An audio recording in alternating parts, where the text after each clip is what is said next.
آج جمعۃ المبارک کی بابرکت ساعتوں میں ہم شامل ہیں، اور ایک حدیث مبارکہ کا مفہوم ہے کہ جمعۃ المبارک میں ایک ساتھ ایسی بھی آتی ہے، ایک لمحہ کہ جو قبولیت کا ہوتا ہے، اور اللہ رب العزت اس لمحے بندہ اللہ سے دعا کرتا ہے، اللہ رب العزت اس دعا کو قبول فرما دیتا ہے۔ اور پھر کئی روایات میں آیا کہ وہ لمحے کون سے ہیں۔ کسی نے کہا خطبے کے درمیان کے لمحے، کہ دو خطبوں کے درمیان جو وقت ہوتا ہے وہ قبولیت کا ہے۔ کسی نے کہا کہ عصر کا ٹائم ہے۔ تو عجیب یعنی پورا جمعہ کا دن وہ برکتوں والا ہے۔ حضور نے فرمایا کہ اصحاب کہف کی تلاوت کیا کرو، اور یہ فتنوں سے بچاتی ہے، اور یہ دور فتنوں کا ہی دور ہے۔ اور کہا کہ ہر جمعے کو اگر کوئی پوری سورت نہیں پڑھ سکتا تو سورۃ الکہف کی ابتدائی 10 آیتیں یا آخری 10 آیتوں کو پڑھ لیں، تو رب تعالیٰ اس کو آسمانی زمینی فتنوں سے محفوظ کر دے گا۔ اور اب میں اس طرف نہیں جاؤں گا کہ فتنہ کسے کہتے ہیں۔ فتنے کئی طرح سے ہیں۔ حضور کی حدیث مبارکہ کا مفہوم ہے کہ قرب قیامت سے پہلے انسانوں کے اوپر فتنے اس طرح نازل ہوں گے کہ جیسے آسمان سے بارش نازل ہوتی ہے۔ یعنی ایک بارش جب نازل ہوتی ہے تو ایک قطرے کے بعد دوسرا قطرہ اس کے پیچھے پیچھے آ رہا ہوتا ہے۔ تو ابھی آپ کو شاید سمجھ نہیں آئے کہ کچھ دنوں پہلے ہمارے یہاں وائرس کا ایک شور تھا، 2 سال سے لوگوں کو تباہ کر دیا، پوری معاشرت، دنیا کی معاشرت کو تباہ کر دیا گیا، اور وہ ایسا تھا جو نظر نہیں آتا لیکن تھا۔ لیکن اب دوبارہ آپ نے ایک بعض گشت سنی ہوگی کہ دوبارہ وہ وائرس آنے والا ہے۔ تو اب وہ کیوں یہ فتنے ہیں؟ یہ کسی نہ کسی طریقے سے انسان کے اوپر اللہ رب العزت کا بھروسہ ختم کرنا ہے۔ میں نہیں کہتا یہ کچھ نہیں ہے، یہ ہے، یہ عذاب تو ہے، وہ کسی بھی صورت میں ہم پہ نازل ہو۔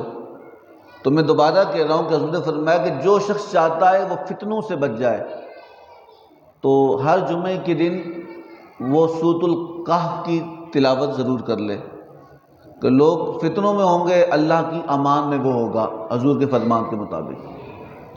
اس لیے اپنی زندگی کے معاملات کو ایسے گزاریں کہ ہماری زندگی کے معاملات کو اگر دیکھا جائے، ہماری زندگی کے اندر لوگوں سے واسطہ ہے ایک دوسرے کا۔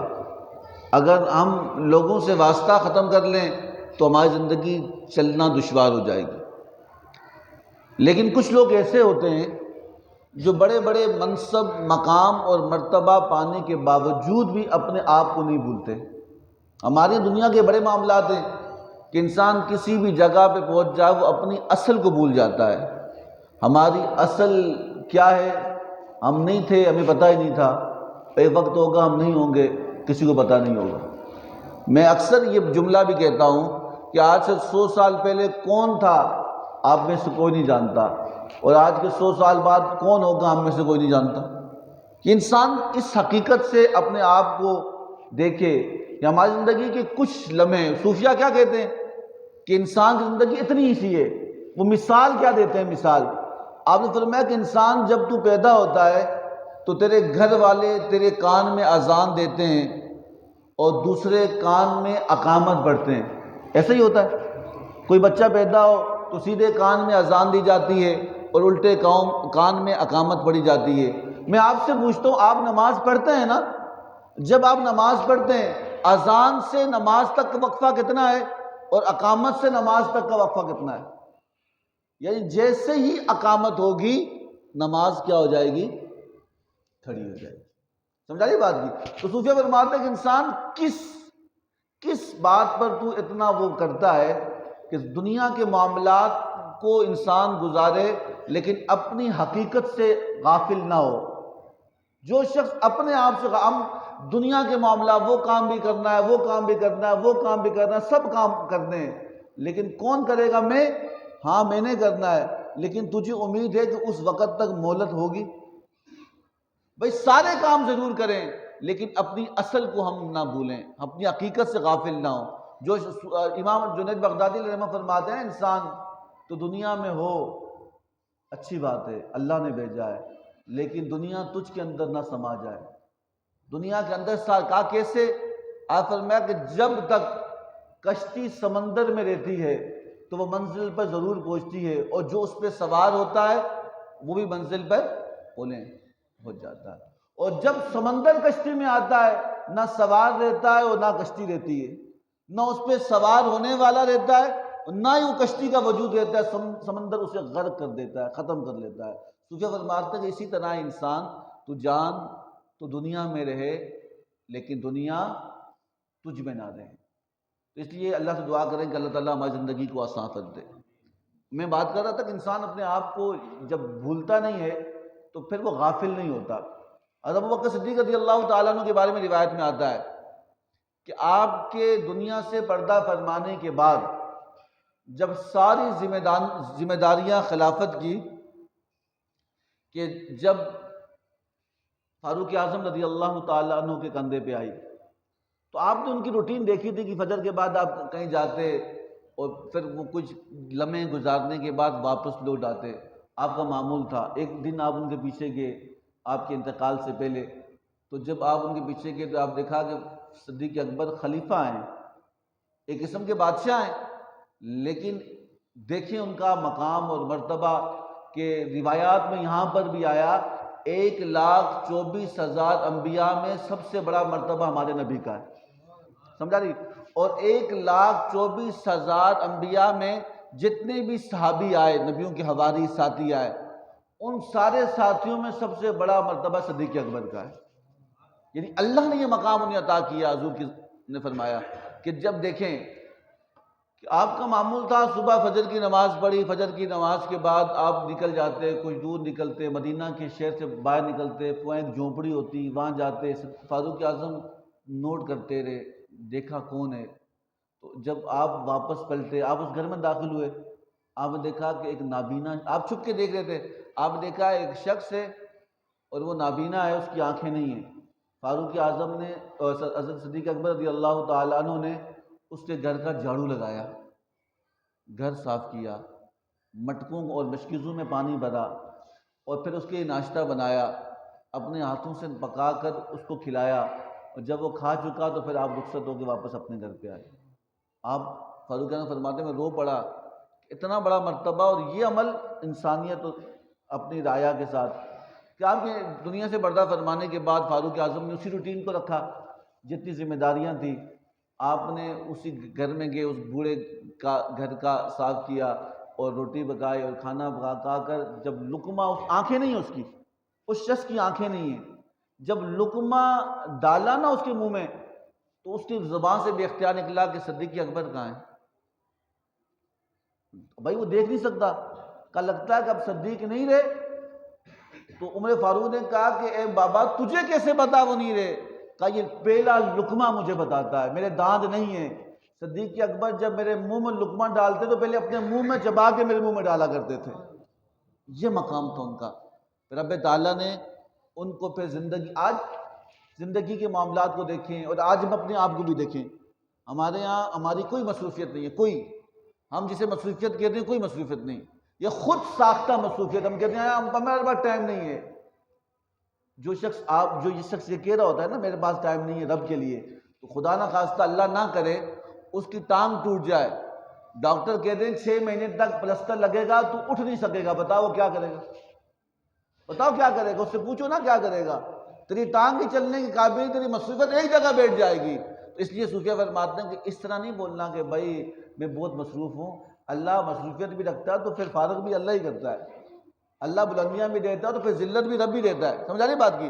تو ہماری کوئی مصروفیت نہیں ہے، ہمارے پاس جب اللہ کا پیغام آئے نا اذان کا تو پھر سارے کام چھوڑ کر اس کی طرف توجہ کرو پھر کیا ہوگا؟ جتنے قدم ہم چلتے آئیں گے، ہم نے بہت سی روایات پڑھی، اللہ تعالیٰ ہر قدم کے بدلے میں نیکیاں عطا کرتا ہے، ہر قدم کے بدلے میں نیکیاں۔ نانا صوفیہ تو اس سے آگے کی بات کرتے ہیں کہ نیکیاں تو حضور نے کہا وہ تو ملیں گی، تو کیا پھر کیا ملے گا؟ کہا کہ جتنے قدم چلتے ہیں اتنی مصیبتیں دور کرتا رہتا ہے اس سے۔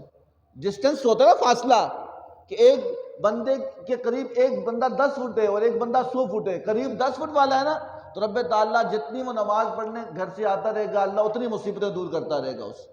یہ وعدہ ہے کہ اب ہمارے یہاں ہم لوگ سمجھتے ہیں کہ نہیں ہم بہت مصروف ہیں، اور آپ نے دیکھا روایات میں کئی مورخین نے لکھا ہے کہ ہلاکو خان کے بارے میں کہ دنیا کو اس نے تہس تہس کیا، تباہ کر دیا اس دنیا کو، اور اس نے اپنے ہاتھوں سے اپنی فوج کے ہاتھوں مل کے اس نے 50 لاکھ بندوں کو قتل کیا۔ کتنے؟ کہ 50,000 نہیں، 100 نہیں، 50 لاکھ بندوں، اتنا قتل کیا کہ اس نے لوگوں کے سروں کے بغداد میں مینار بنائے۔ وہ اتنا ظالم تھا، وہ تو اللہ کو بھی نہیں مانتا تھا، وہ تو کسی کو بھی نہیں مانتا تھا، وہ تو کافر تھا، وہ اتنا ظالم تھا کہ وہ کہتا تھا کہ رب نہیں ہے، یہ بس میرے پاس طاقت ہے۔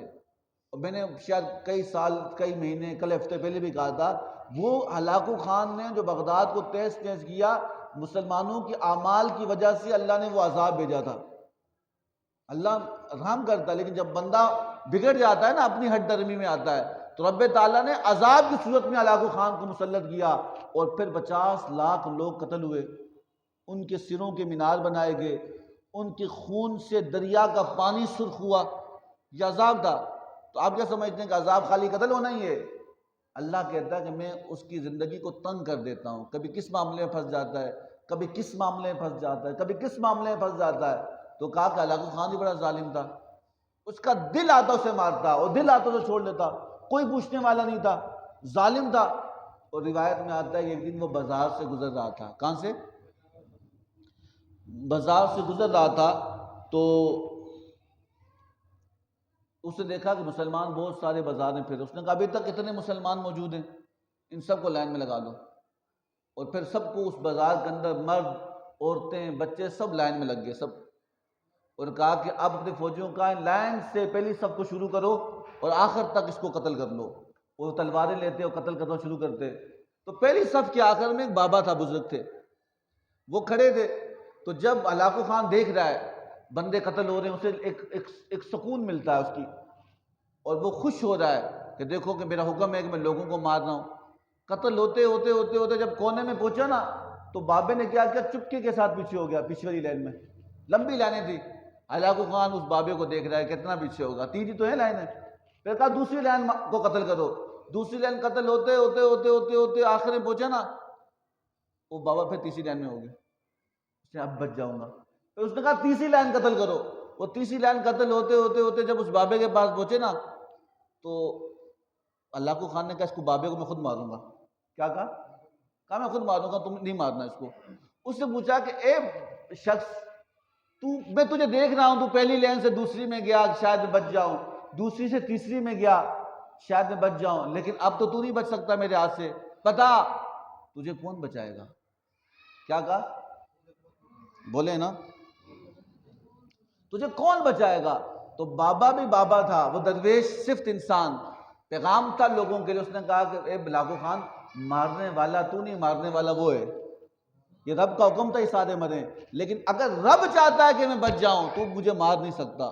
اسے غصہ آیا، اور مورخین نے لکھا ہے کہ ہلاکو خان کو لیمبو کا شوق تھا، لیمبو کھاتا تھا، لیمبو۔ وہ لیمبو کھاتے کھاتے اس نے لیمبو پھینکا، اس کو کیچ کرنا چاہا، ڈائیو لگائی تو گھوڑے پہ تھا تو وہ گر گیا۔ لیمبو کو لینے کے لیے وہ نیچے ڈائیو لگائی تو گھوڑا اسی لمحے میں بے اختیار ڈر گیا، وہ بھاگنے لگا، اور ہلاکو خان گر گیا اس گھوڑے سے، اور گھوڑا گھسیٹتا وہ اس کو لے کے جا رہا ہے۔ بابا وہیں کھڑا ہے، بابا وہیں کھڑا ہے، اور یہاں تک کہ گھسیٹتے گھسیٹتے اس کا سر، یہاں تک اس کے فوجی بدحواس ہوئے کہ اس گھوڑے کو روکو، اس کو مارو، بھائی ہمارا سردار مارا جا رہا ہے، ہمارا بادشاہ، ہمارا خان مارا جا رہا ہے، اس کو روکو۔ لیکن گھوڑا جتنے لوگ زیادہ آتے اور بدحواس ڈر جاتا، وہ اور بھاگتا، وہ اس چٹان سے ٹکراتا، اس کا ہلاکو خان کا سر وہاں لگا، پھر وہاں لگا، اور یہاں تک کہ اس علاقے میں ہلاکو خان کو چٹانوں سے ٹکرا کے اس کا سر مسل ہو گیا، وہ مر گیا۔ اور اس کی لاش تھی، لوگوں نے گھوڑے کو مار لیا، لیکن وہ جب گھوڑا مر گیا تو دیکھا کہ لاغو خان بھی کیا ہو چکا تھا، مر چکا تھا۔ اور مورخین لکھتے ہیں کہ جو مارنے آیا تھا وہ مر گیا، جو مرنے آیا تھا رب نے اسے بچا دیا۔ میاں بخش نے کہا نا، مارن والے موئے محمد، کہ جو مارنے آئے تھے وہ خود مر گئے، جو مرنے آیا تھا رب نے اس کو زندگی عطا کر دی۔ سمجھا رہے ہیں؟ تو رب کے پاس یہ سارے معاملات ہیں، ہم سوچیں کہ نہیں۔ اور پھر اللہ رب العزت نے انسان کے ساتھ ایک تعلق رکھا ہے، اس تعلق سے وہ غافل نہیں ہو سکتا، اس تعلق سے وہ دور نہیں ہو سکتا۔ جو اس تعلق کو چھوڑے گا وہ کبھی بھی۔ اور پھر یاد رکھنا، میں نے گزشتہ جمعہ المبارک کو کہا تھا کہ اس زبان کا بڑا اثر ہے۔ یہ انسان کی زبان انسان کو تخت پہ بھی بٹھا سکتی ہے، اور یہ انسان کی زبان اسے زمین پر بھی پہنچا سکتی ہے۔ یہی زبان ہے نا انسان کو جنت میں پہنچاتی ہے، اور اسی زبان سے انسان کہاں پہنچتا ہے؟ بولیں، جہنم میں۔ اور پھر اللہ رب العزت اسی زبان میں برکت دیتا ہے، جو زبان خالی زبان نہ ہو، جو زبان دل کی رفیق ہو، دل سے نکلنے والے الفاظ جو زبان پر منتقل ہوں وہی اثر رکھتے ہیں۔ حضور غوث پاک کو کون نہیں جانتا؟ اولیاء کے سردار ہیں۔ حضور غوث پاک رضی اللہ تعالیٰ عنہ ایک دن مجلس لگی تھی، اور آپ کے بارے میں روایت میں آتا ہے کہ جب آپ کا مجمع ہوتا تو اس زمانے میں ایک مجمع میں 50 ہزار لوگ بیٹھے ہوتے غوث پاک کی مجلس میں۔ اور جب آپ اللہ کی بات کرتے ہیں نا، لوگ گریبان پھاڑ لیتے، لوگوں کے دل پھٹ جاتے، جنازے اٹھ جاتے، غشی تاری ہو جاتی، بچ کی کیفیت ہوتی، کوئی حالت اضطراب میں ہوتا، کوئی کس حال میں ہوتا، ایک شور غل مچ جاتا، اور جب آواز ختم ہوتا تو کئی جنازے اس مجلس سے اٹھا کرتے تھے۔ اتنی تاثیر رب تعالیٰ نے غوث پاک رضی اللہ تعالیٰ عنہ کی زبان میں دی تھی۔ تو ایک دن آپ کے بیٹے عالم بن کر علم پڑھ کے واپس آئے تو اپنے ابو کو کہنے لگے کہ غوث پاک کو کہ ابو جان اگر آپ چاہیں تو آج بیان میں نہ کروں۔ اب نے فرمایا بیٹا تم کرو۔ تو غوث پاک رضی اللہ تعالیٰ عنہ کے بارے میں کہتے ہیں کہ آپ کے بیٹے نشست بیٹھے اور آپ نے بیان شروع کیا کہ جو چیزیں تھیں، قیامت کا ذکر، احوال، جتنا علم تھا آپ نے سب بات کی، اور لوگ خاموشی سے بیٹھے ہوئے، کسی کو کوئی کیفیت طاری نہیں ہو رہی، کسی کو فرق ہی نہیں پڑ رہا۔ اور کافی دیر بیان کرنے کے بعد جب بہت لوگ سناٹا تھا، کوئی کسی کو فرق ہی نہیں پڑ رہا تھا، اور یہاں تک کہ کسی ایک بزرگ نے کہا بیٹا اب اپنے باپ کو بھی بٹھا دو، حضور غوث پاک کی کوئی بات ہمیں سننے دو۔ تو پھر آپ کے بیٹے واز ختم کیا، غوث اعظم بیٹھے، آپ نے تقریر نہیں کی، بولیں آپ نے تقریر نہیں کی۔ آپ فرمایا کہ ام یحییٰ کی ماں نے، ام یحییٰ یعنی ام یحییٰ ایک شخص یحییٰ تھا، اس کی ماں نے انڈا ابالا۔ کیا ابالا؟ عام جملے، یہ تقریر تھی۔ آپ کے الفاظ تھے کہ ام یحییٰ کی ماں نے، کہ یحییٰ کی ماں نے، مان لے گا یحییٰ کوئی لڑکا تھا، کہ اس کی ماں نے انڈا ابال کر اسے پیالی میں رکھا، اور پیالی کو اس نے الماری میں رکھا، الماری کو بند کیا، بلی آئی اور اس پیالی کو گرا دیا، پیالی گری اور انڈے گر گئے، پیالی ٹوٹ گئی، وہ سب کچھ ضائع ہو گیا۔ بھئی الفاظ تھے، لوگوں نے اپنے گریبان پھاڑے، چیخ و پکار شروع ہوئی، اور یہاں تک ایک وجد کی کیفیت تھی، لوگ چیخیں مار رہے تھے، مجلس ختم ہو گئی۔ تو آپ کے بیٹے نے اپنے والد غوث پاک رضی اللہ تعالیٰ عنہ سے کہا کہ میں نے تو اتنے علمی نکات بیان کی کہ اللہ یہ بھی عذاب دے گا، قیامت کو یہ ہوگا، لیکن کسی کو کوئی فرق نہیں پڑا۔ آپ تو محلے کی بات کی، عورت کی، اس کے ماں کی، اس بچے کی، اور لوگوں نے اپنا آپ قابو نہ کر سکے، مسئلہ کیا ہے؟ تو غوث پاک رضی اللہ تعالیٰ عنہ نے کہا کہ بیٹے ابھی تک تو خود ہی میں پھنسا ہوا اپنے آپ میں بھی بولوں گا تو یہ ہو جائے گا، میری بات سنے گی تو یہ نانا۔ کہا کہ جب بندہ خود ہی میں پھنستا ہے تو پھر وہ اثر نہیں ہوتا، پھر لوگوں کو وہ کیا کہے گا۔ اور کہا کہ جب بندہ خود ہی سے نکل جاتا اسے پرواہ نہیں ہوتی کون کیا کہے گا، اسے یہ پرواہ ہوتی کہ میرا مالک کیا کہے گا، تاکہ میرے مالک کا تعلق میرے ساتھ کیا ہوگا۔ تو یاد رکھنا، ہم اپنی زندگی کے معاملات کو رب کے سپرد کریں، اور رب راستہ دکھانے والا ہے، رب منزل پر پہنچانے والا ہے۔ کوئی دشواری نہیں، کوئی مشکل نہیں اگر رب ساتھ ہے، اور کوئی آسانی نہیں اور کوئی مسئلہ حل نہیں جب رب سے ہم دور ہیں۔ تو یاد رکھنا کہ رب تعالیٰ اپنے بندے کو کبھی تنہا نہیں چھوڑتا. تو اس لیے اپنی زندگی کے معاملات کو اللہ کے سپرد کریں. اور میں نے ابتدا میں یہ بات کی تھی کہ ہم اپنے آپ کو جب اذان کی آواز آئے تو پھر سارے کام چھوڑ کر کہاں پر آؤ؟ مسجد میں آ جاؤ. تو پھر کیا ہوگا؟ نیکیاں تو ملیں گی. اللہ تعالیٰ ہر قدم پر ایک ایک مصیبت کو دور کرتا جائے گا. مصیبتیں بھی رب تعالیٰ کیا کرتا ہے؟ دور کرتا جاتا ہے. تو اس لیے مجھے ایک واقعہ بھی ذہن میں آیا کہ داتا علی اجمیری علیہ رحمہ کے بارے میں خواجہ معین الدین چشتی اجمیری علیہ رحمہ نے فرمایا تھا. آپ فرمایا کہ گنج بخش فیض عالم مظہر نور خدا. یہ جملہ آپ نے آج بھی لکھا ہوگا. آپ جب چلا کیا نا ان کے مزار پہ تو اس میں یہ شعر آج کہتے ہیں کہ جب 40 دن گزارنے کے بعد جب آپ وہاں سے گزرے, آپ فرمایا کہ گنج بخش فیض عالم مظہر نور خدا ناقصانہ پیر کامل کاملانہ رہنما. کا جو ناقص آئے گا تو اس کو راستہ دکھانے والا ہوگا, اور جو کامل آئے گا تو اسے منزل پر پہنچانے والا ہوگا. آج بھی صوفیاء یہ کہتے ہیں کہ اگر کوئی شخص یہ چاہتا ہے کہ مجھے کوئی تربیت کرے اور مجھے کوئی ملتا نہیں ہے, وہ ان کی کتاب کشف المعجوب پڑھے نا, کشف المعجوب, تو وہ پڑھنا شروع کرے, رب راستہ دکھانا شروع کرے گا اس کو. سمجھا نہیں بات کی؟ آپ کے بارے میں آج بھی اور قیامت تک بھی ان کا فیض جاری رہے گا انشاءاللہ. سمجھا نہیں بات کی؟ کہتے ہیں کہ انگلستان کا ایک شخص پاکستان ہے, بہت مشہور واقعہ ہے, اس کا نام تھا لینارڈ. وہ پاکستان ایک وجہ سے آیا, ایک مسئلہ, بعد مسلمان ہو گیا تھا, اس کو ایک مسئلہ سمجھ نہیں آتا تھا. اس نے کہا کہ مسئلہ کیا ہے؟ اس نے کہا تم اے مسلمانوں, تمہارا قرآن کہتا ہے, تمہارا قرآن کہتا ہے کہ جب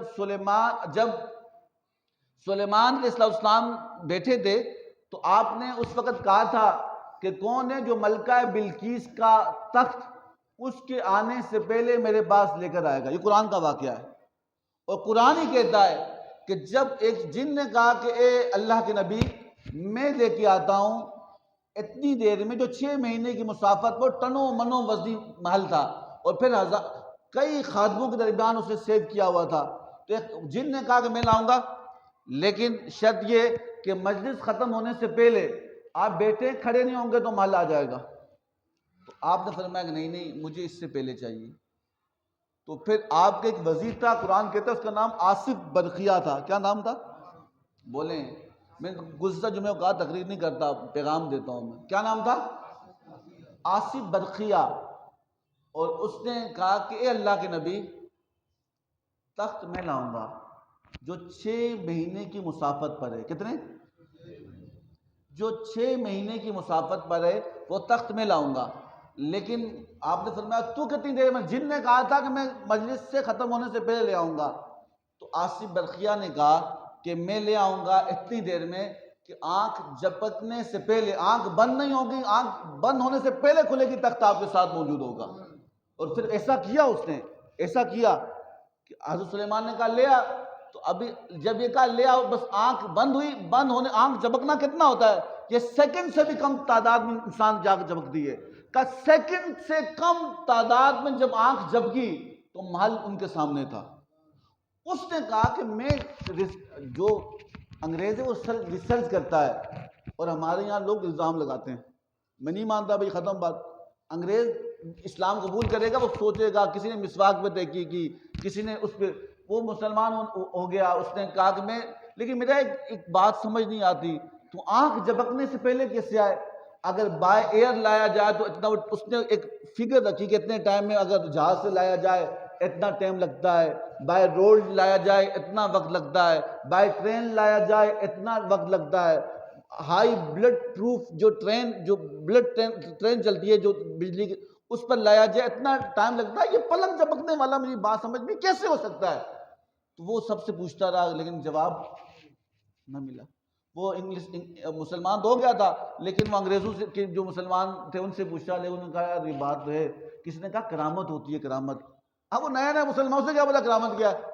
اس نے کہا کرامت یہ ہوتی ہے جو عقل میں نہ آئے, جو ذہن قبول نہ کرے, کہ جو اگر وہ کسی اللہ کے نیک بندے سے ہو اسے کرامت کہتے ہیں, اگر وہی کام کسی نبی سے ہو اسے معجزہ کہتے ہیں, اگر یہی کام کوئی کافر کرے اسے استدراج کہتے ہیں. تو یہ اس نے کہا یہ سب باتیں چھوڑو, بس مجھے پریکٹیکلی چاہیے. کیا ہے بھئی کرامت؟ مانتا ہوں اسلام کے اندر ہے، معجزہ ہے، لیکن مجھے نہیں، میں اس بارے میں مطمئن نہیں ہو رہا، میرا ذہن اس میں فریش نہیں ہوتا، میں کس طرح، میں قرآن اللہ پر ایمان لے آیا، میں سب پر ایمان لے آیا، لیکن ایک بات یاد رکھو، مجھے مطمئن نہیں ہوں کہ کیسے کرامت کیا ہے، میں نہیں جان سکتا۔ تو کس نے کہا پاکستان چلے جاؤ، پاکستان، کیا کہا؟ وہ پاکستان آیا، 1913 میں اس کی وفات ہوئی تھی، اس کا نام لینارڈ تھا، اور پھر اس کے بعد مسلمان اس کا نام محمد فاروق رکھا گیا، اور پھر کیا ہوا سننا۔ اب کہتے ہیں نا اولیاء اللہ، صوفیاء، یہ اللہ کے سفیر ہیں، یہ اللہ کے، بولیں، یہ اللہ کے سفیر ہیں، اللہ کے محبوب نے فرمایا کہ نبی نہیں آئے گا لیکن ولی قیامت تک آئے گا۔ اللہ جس کو جس کام کے لیے چنے گا وہی کرے گا، کوئی دوسرا کر سکتا نہیں ہے۔ وہ پاکستان آیا، اس نے سب سے پوچھتا رہا، علماء سے پوچھتا رہا، یہاں تحقیقات پیش کی گئی، اس سے بتایا گیا ایسا ہوتا، اس نے کہا مجھ سے بڑا تحقیق کرنے والا کوئی نہیں، میں تحقیق کر کے مسلمان ہوا ہوں، لیکن اس مسئلے میں میں تھوڑا پریشان ہو چکا ہوں، اس میں مجھے ڈاؤٹ ہے، مجھے سمجھ نہیں آ رہی کیسے ہوگا۔ کہنے لگے کہ جب یہاں بھی علماء نے تو اپنی بات کرنی تھی، جو جتنا اس کو آتا تھا بتا دیا، کرتے کرتے کرتے کرتے کرتے وہ کس نے کہا چلو پاکستان ابھی مسئلے کا حل نہیں ملتا، چلو آپ پکنک منا دو، گھوم لو۔ اس نے کہا میں نے انگلستان بہت گھوما ہوں۔ اس نے کہا پھر بھی کراچی میں گھمایا، لاہور لے گئے، اس نے کہا یہ مینار پاکستان ہے، 1940 میں قرارداد پاکستان منظور ہوئی تھی۔ اس نے کہا ٹھیک ہے، اس نے کہا یہ مینار پاکستان ہے، یہ شاہی قلعہ ہے، یہ بادشاہ یہ رہتے۔ انہوں نے کہا شاہی قلعہ بعد میں بنا، پہلے ہم نے حکومت کی ہے، انگریز تھا یہاں پہ، ہم نے نہیں تمہیں قبضہ کیا۔ اس نے کہا یہ انارکلی بازار ہے، یہاں سے مارکیٹوں میں سامان ملتا ہے۔ اس نے کہا سب باتیں ٹھیک ہے، میں نے مینار پاکستان بھی دیکھ لیا، بادشاہی مسجد بھی دیکھ لی، انارکلی بازار بھی دیکھ لیا۔ چلتے چلتے اس کا گزر داتا دربار سے ہوا۔ اس نے کہا گاڑی روکو، گاڑی کیا کرو، یہ لوگوں کا ہجوم، یہ قطار در قطار لوگ جا رہے ہیں کہاں۔ لوگوں نے کہا چھوڑو، یہ مسئلہ تمہیں سمجھ نہیں آئے گا۔ اس نے کہا نہیں، اب جملہ سننا۔ اس نے کہا تم بھلے میرے ساتھ نہ جاؤ، تم نہ مانو اس کو، لیکن یہ بات یاد رکھنا، مجھے یہاں سے خوشبو آتی ہے جو خوشبو میں نے کبھی نہیں سونگھی، مجھے خوشبو آتی ہے جو خوشبو کبھی نہیں سونگھی، تم بھلے رک جاؤ، مجھے دیکھنے دو، مجھے ریسرچ کرنے دو نا بھائی کیا ہوتا ہے۔ تم نے مینار پاکستان دکھایا، میں نے کچھ بولا؟ تم نے کہا شاہی قلعہ دیکھو، میں نے کچھ بولا؟ تم نے کہا انارکلی بازار دیکھو، میں نے دیکھا؟ تم نے کہا تم نے یہاں سب کچھ دکھانے کے بعد سمندر دکھا دے، میں نے کچھ بولا؟ اب میری بات بھی تو مانو نا، تم میرے ساتھ چلو۔ کہنے دادا دربار کے اندر داخل ہو، کشش تھی جو اولیاء۔ دیکھو صوفیہ کہتے ہیں کہ ہم نشین، جو جیسا ہوگا ویسے کھینچ لے گا اس کو، اچھا اچھے کو کھینچے گا۔ مطلب اللہ قرآن میں کہتا ہے حتیٰ یمیز الخبیث من الطیب، اللہ کبھی خبیث کو طیب کے ساتھ، طیب کو خبیث کے ساتھ نہیں رکھے گا، اللہ چھانٹی کرے گا، جدا کرے گا۔ اس نے کہا نہ مانتے ہو چلے۔ جب وہاں پہ پہنچے تو وہاں پہ ایک بندہ کھڑا تھا، بندہ، چائے تھی کینتلی میں اس کے ہاتھ میں، اور آپ نے کئی دفعہ علماء سنا ہوگا کہ اس کے ہاتھ میں کینتلی تھی، وہ چائے دے رہا تھا۔ تو اس نے جاتے جاتے اس نے کہا کہ اے بندے، مہمان چائے پیے گا؟ تو وہ رک گیا کچھ دیر کے لیے اس بزرگ کے پاس۔ اس نے کہا چائے دو، اور جیسے ہی چائے کا کپ اس نے پکڑا، وہ اسی لمحے بے ہوش ہو گیا۔ جب وہ ہوش میں نہیں آتا، اور جب ہوش میں آیا تو لوگوں نے کہا بھائی کیا ہوا تجھے چائے دی اور تو بے ہوش ہو گیا، ایسا کیا تھا؟ اس نے کہا چائے والی بات چھوڑو، بندہ ڈھونڈو کہاں ہے؟ کہا بندہ ڈھونڈو کہاں ہے؟ کہا کیا؟ کہا کہ جس مسئلے کے لیے میں ملکوں شہر گھومتا رہا، نہ مدرسے چھوڑے، نہ ریسرچ سینٹر چھوڑے، ابھی مسئلہ حل ابھی ہوا ہے میرا۔ اس نے کہا کیسے حل ہوا؟ اس نے کہا کہ جب اس شخص نے مجھے چائے دی، میں انگلینڈ میں رہتا ہوں، جس بیڈ روم کے اندر میں بیٹھ کر کافی پیتا ہوں، اس شخص نے اسی میرے کپ میں مجھے چائے کا کپ دیا، اور اس نے پیغام دیا کہ تو کہتا ہے تخت بلقیس کیسے آیا تھا؟ اللہ والوں کی شان یہ جو پاکستان میں بیٹھ کر تیرے کمرے کے بیڈز کے پاس تیرا کپ رکھا ہوا ہے، جو پلک جھپکنے سے وہ کپ تجھے لا سکتا ہے تو وہ تخت بھی لا سکتا ہے۔ سمجھا نہیں بات؟ کہا کہ تخت بھی لا سکتا ہے۔ کس دھندے میں پڑھتے ہو تم بھائی؟ یہ رب کے سفیر ہیں، جو ان کا نہیں وہ رب کا نہیں ہے۔ یہ شروع میں کہا تھا فتنوں کا دور ہے، اور فتنوں کے دور میں بچتا وہی ہے جو سائے کے نیچے ہو، بارش سے محسوس وہی۔ کہا دیکھو یہ آنکھ کس نے دی؟ آنکھ کس نے دی؟ جملہ سننا، آنکھ اس نے دی جو محبت کرنے والا ہوگا، نظارہ بھی وہی دکھائے گا۔ کان کس نے دیے؟ دیکھو اس نے کہا مجھے بھائی دادا دربار پہ ہزاروں لوگ آ رہے ہیں، ہزاروں جا رہے ہیں، خوشبو اس کو کیوں آئی؟ خوشبو نے اسے کیوں کھینچا؟ اسے اس لیے کھینچا جو تڑپ اور طلب والا ہوتا ہے اسے منزل پر رب ضرور پہنچا دیتا ہے۔